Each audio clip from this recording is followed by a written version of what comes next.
Quais os riscos que um descarrilhamento em um trem com produtos químicos altamente tóxicos nos Estados Unidos pode causar à população?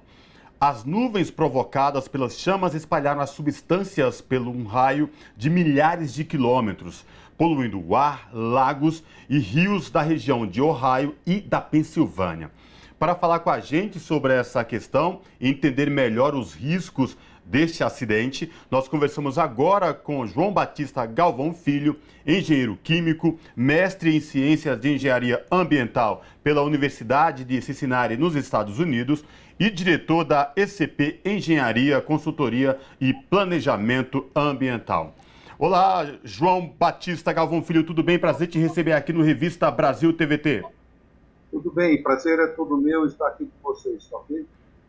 João, vamos falar um pouco deste acidente que aconteceu lá nos Estados Unidos, um acidente grave, ao que tudo indica, com produtos químicos, tóxicos, muito prejudiciais à saúde. Aqui no Brasil parece que a imprensa não vem dando muito destaque, mas lá nos Estados Unidos este descarrilhamento vem sendo muito repercutido. Eu queria que você trouxesse para a gente o que de fato aqueles produtos tóxicos podem causar à população.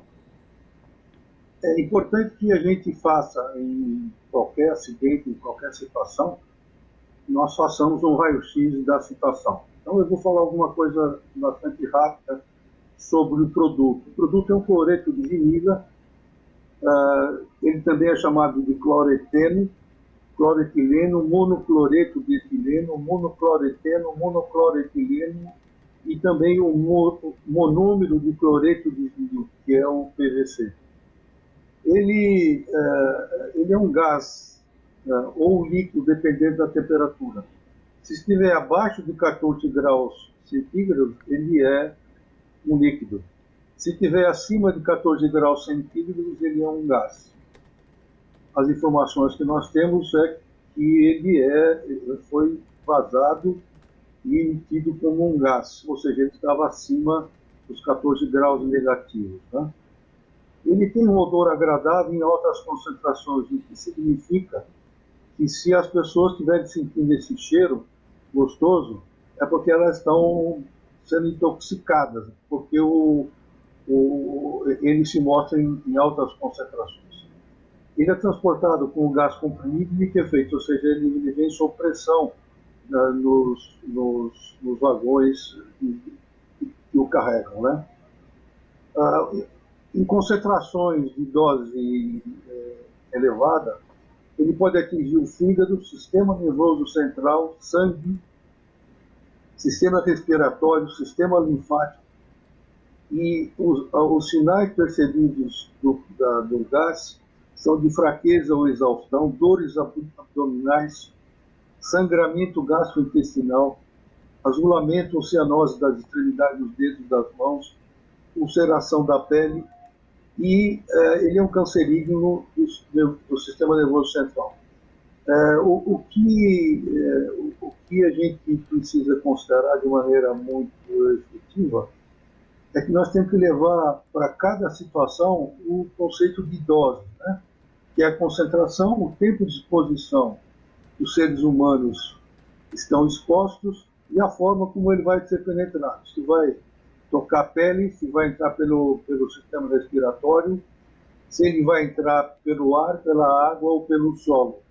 Isso ocorreu, por exemplo, às 9 horas da noite do dia 3, que era uma sexta-feira. Nós estamos falando, então, de 2 semanas atrás, né? E a empresa responsável pelo transporte só comunicou às autoridades 2 horas depois. Essas 2 horas poderiam ter sido fundamentais se as concentrações tivessem sido muito altas. Nós temos um total de 150 vagões. Desses 150, 20 deles estavam carregando produtos perigosos, né? Que a gente chama de residual material, materiais tóxicos, né? Cerca de 50 carros foram afetados pelo descarrilhamento, ou seja, 100 foram retirados imediatamente do local e 50 ficaram expostos. A Agência Ambiental dos Estados Unidos, naquele período do dia 3 ao dia 4, disse que havia esse vazamento dessa substância que o senhor bem colocou e disse que continuava havendo vazamento. Há relatos de moradores ali das cidades dizendo, na verdade, a empresa de saneamento declarou que as águas não haviam sido poluídas, que não haviam prejuízo para a população nos afluentes da região, só que alguma parte da população, moradores já anunciavam, declaravam que viam alguns animais como peixes e répteis, sapos, morrendo ali na região. Qual que é a consequência deste vazamento para a saúde, tanto do meio ambiente quanto das pessoas, dos humanos ali da região? O que isso pode afetar a vida dessas pessoas?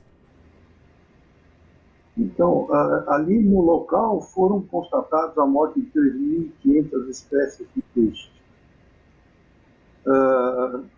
Isso em 2 afluentes do rio Ohio. O Ohio River, o rio Ohio, ele é de grande volume. Ele é um rio que liga a região da Pensilvânia com a região de Ohio. O fato de pegar 2 rios de menor volume causou os impactos na fauna e na flora, assim como causou impacto na população. Foram registradas por volta de 500 residências com problemas de respiração desse produto. Eles estavam com baixa concentração, não era alta concentração, né? Mesmo assim, os sistemas de prevenção e controle desencadeados puderam colher análises do ar, da água, do solo, né? De maneira que se conseguiu ter essa radiografia de uma forma muito instantânea, muito boa. Eles fizeram uma modelagem matemática de expressão em que o impacto mais dolorido, mais forte, foi num raio de 1.600 metros. A partir daí você percebe que você pode sair que nem barata tonta, curando em 10, 20, 50 quilômetros, ou você ir direto aonde é que precisa, que é nesses 1.600 metros de raio. Então, a eficácia das ações faz uma diferença brutal. E aqui no Brasil nós temos somente a CETESB como uma agência que tem times de response, que eles chamam, né, de resposta ao atendimento de emergências, que é um grupo criado ainda no período que eu estava na CETESB, eu estive na CETESB um bom tempo, em que Cubatão teve problemas sérios de poluição, como, por exemplo, queimou lá a Vila Socó e 100 pessoas ou mais foram incineradas naquelas palafitas com gasolina. Mas, Ramon, que você está falando de uma coisa e de outra. Eu estou falando que nasceu aí, em Cubatão, uma estrutura muito forte da CETESB de atendimento de emergências, coisa que nós não temos em todo o país, e coisa que o IBAMA até hoje não providenciou, não disponibilizou para a comunidade do resto do país. O problema de você ter um acidente, como se fosse que você tivesse em uma médica, é se você tem um atendimento rápido, completo, expedito ou não. Se você tiver, até câncer hoje em dia você se salva. Eu tive 2 cânceres e fui prontamente atendido e consegui resolver os problemas do câncer. Agora, se você não tem, a desgraça realmente ela se manifesta de uma maneira muito dolorosa. É o caso, por exemplo, dos grandes deslizamentos de terra no Rio de Janeiro e em outros lugares de Minas Gerais e assim por diante. É o caso do vazamento dos diques de contenção, das lamas da indústria que fazia mineração ali da Vale em Minas Gerais. Então, quando não se está preparado, a desgraça fica muito maior. No caso americano, eles foram prontamente atendidos, mediu-se então o ar, fizeram 12 times de análise de ar, analisando de casa por casa, eles varreram cerca de 500 casas que reclamaram, né, problemas. De imediato, o administrador, presidente da agência do EPA, da Environmental Protection Agency, Agência Federal Americana dos Estados Unidos, ele se dirigiu ao local e reuniu com a comunidade e manteve linha direta com a comunidade. E as pessoas começaram a falar, olha, aqui eu estou sentindo, aqui não estou sentindo. Com isso, além da modelagem matemática de dispersão que foi feita do vazamento, eles tiveram ao vivo e a cores, e essa é uma das vantagens hoje em dia do meio digital, de saber o que estava acontecendo. E a partir daí se deslocou essas unidades para esses locais. Cerca de uma ou duas centenas de poços de captação de água foram fechados. Começou a se distribuir água potável para a população, né? 12 poços, me parece que ainda estão paralisados por terem sido contaminados, né?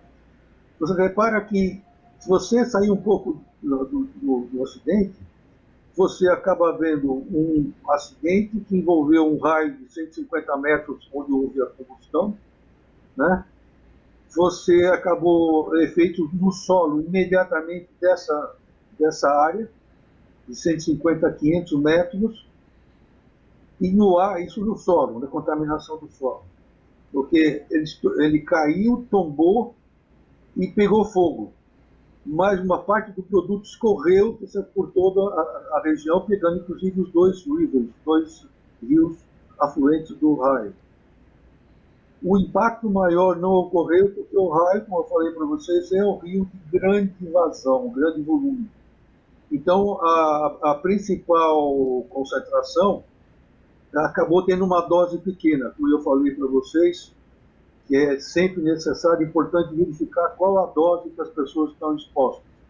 Dose significa a concentração do poluente, a forma como está sendo respirado ou ingerido, né? E como é que você vai tratar e dar solução para essas concentrações. Né? Perfeito. João, infelizmente a gente está com o tempo se encerrando. A gente agradece demais a sua participação. Falamos então com João Batista Galvão Filho, que é engenheiro químico, mestre em ciência e engenharia ambiental pela Universidade de Cincinnati, nos Estados Unidos, e diretor da ECP, que é Engenharia, Consultoria e Planejamento Ambiental. Obrigado pelos esclarecimentos, por trazer todo esse aparato de informações que nos esclarece sobre as consequências desse acidente lá nos Estados Unidos.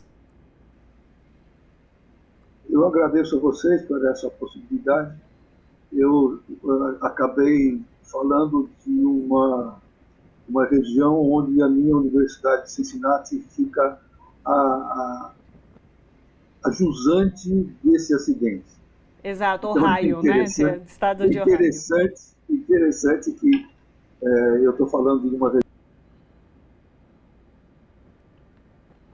que eu fiz um estudo de mestrado lá. Perfeito. Agradeço. Perfeito, então. Agradecemos. Abraço. Abraço, tchau.